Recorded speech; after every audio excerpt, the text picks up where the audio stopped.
Ada seorang ulama besar di kota Basrah, Irak. Dia bernama Imam Al-Hasan Al-Basri. Kalau dalam kitab kita membaca Waqala Al-Hasan, yang dimaksud Hasan adalah Al-Imam Al-Hasan Al-Basri. Dia punya seorang tetangga, non-muslim, tidak seagama, tidak seakidah dengannya. Lalu kemudian suatu ketika Imam Al-Hasan Al-Basri sakit. Maka tetangganya ini datang menjenguk.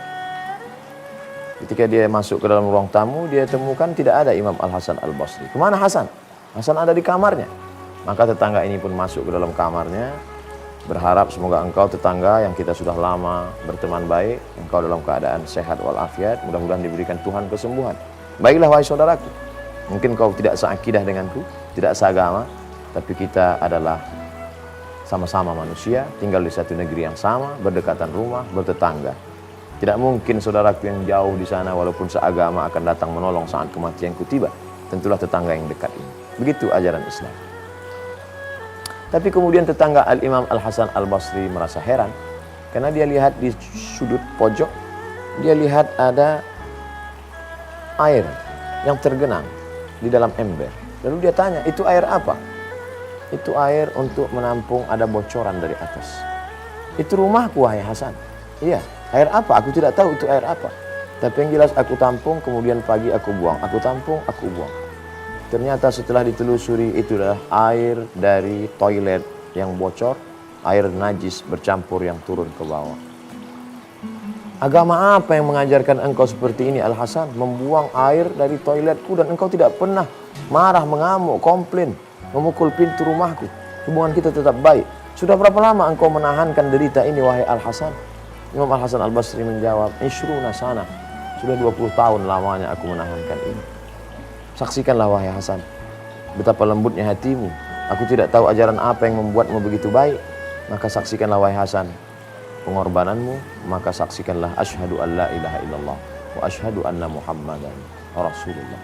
Tetangga Al-Imam Al-Hasan Al-Basri kota Basrah masuk Islam. Tidak pernah Imam Al-Hasan Al-Basri datang marah dan mengatakan, hai penghuni neraka jahanam, kalau kamu mau selamat maka ucapkanlah asyhadu an la ilaha illallah wa asyhadu anna Muhammadar Rasulullah. Tapi kenapa beliau memeluk agama Islam? Karena kelembutan akhlak, karena budi pekerti, karena tetangga yang baik, karena menahan caci maki sumpah serapah. Wa innaka la'ala khuluqin azim. Sungguh akhlakmu amat sangat mulia. Begitu pujian Allah Subhanahu wa taala kepada Nabi Muhammad sallallahu alaihi wasallam.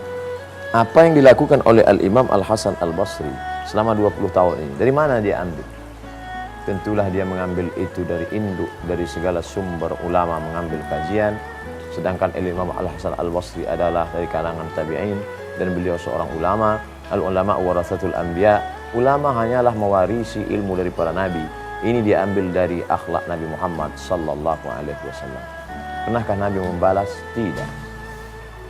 Apa doa Nabi untuk mereka? Allahumma hdi qaumi fa innakum la ya'lamun. Berikan mereka hidayah karena mereka berbuat karena tidak tahu. Pernahkah Nabi membalas? Tidak. Nabi senantiasa mendoakan menebarkan kebaikan. Wa ma arsalnaka illa rahmatan lil alamin. Agama yang kita anut adalah Islam, berambil dari kata salam, kedamaian. Allah yang kita sembah di antara Asmaul Husna bernama As-Salam. Allahumma antas salam. Ucapan yang diucapkan oleh para malaikat menyambut kita di pintu surga, salamun alaikum tibtum. Ucapan yang diucapkan Allah untuk mereka, salamun qaulam min rabbir rahim. Siapa itu muslim? Man salimal muslimun, selamat orang lain, min lisan, dari lidahnya, wa yadih, dan dari tangannya. Nabi Muhammad SAW mencontohkan dalam hidupnya, diikuti oleh para sahabat sampai kepada Imam Al-Hasan Al-Basri. Masih adakah tersisa ajaran itu sampai hari ini? Kisah ini semoga tidak hanya sebatas torehan pena di atas kertas, tapi ada aplikasinya dalam kehidupan nyata. Faqsusil qasasa, ceritakan kisah-kisah itu. La'allahum yatafakkarun. Mudah-mudahan masih ada orang yang mau berpikir. Mudah-mudahan masih ada orang yang mau mengambil pelajaran. Pikiran kita ini kadang terhenti sejenak karena kesibukan mencari nafkah. Tapi di hari baik bulan mulia, kita duduk. Tidak ingin ada waktu yang kosong. Tidak ingin ada waktu yang hampa tanpa penilaian dari Allah Subhanahu wa ta'ala. Sampai-sampai pada saat menunggu berbuka puasa, pada saat dikabulkannya doa, tontonan menjadi tuntunan, kebaikan menebarkan keselamatan, kita ingin mengambil pelajaran berharga dari seorang ulama yang andai hidup saat ini mungkin sudah 1300 tahun yang lampau. Al-Imam Al-Hasan Al-Basri menebarkan kebaikan pada tetangga, pada sahabat, pada kerabat. Ayyahdiyallahu bika rajulan wahidan. Satu orang dapat hidayah karena engkau, khairum min humurin na'am. Boleh jadi ketika menyampaikan ilmu pengajian di masjid, tidak ada yang mendapatkan hidayah. Semua hanya mencari ilmu pengetahuan.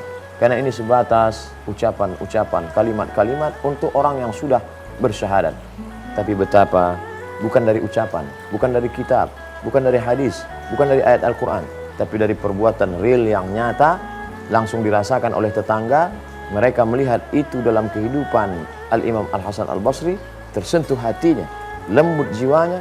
Pada saat itu maka ringan lidahnya untuk mengucapkan asyhadu an la ilaha illallah wa asyhadu anna Muhammadan Rasulullah. Apakah kita dapat melakukan itu? Jangan dijawab dengan lidah, karena begitu mudah menggerakkan anak lidah.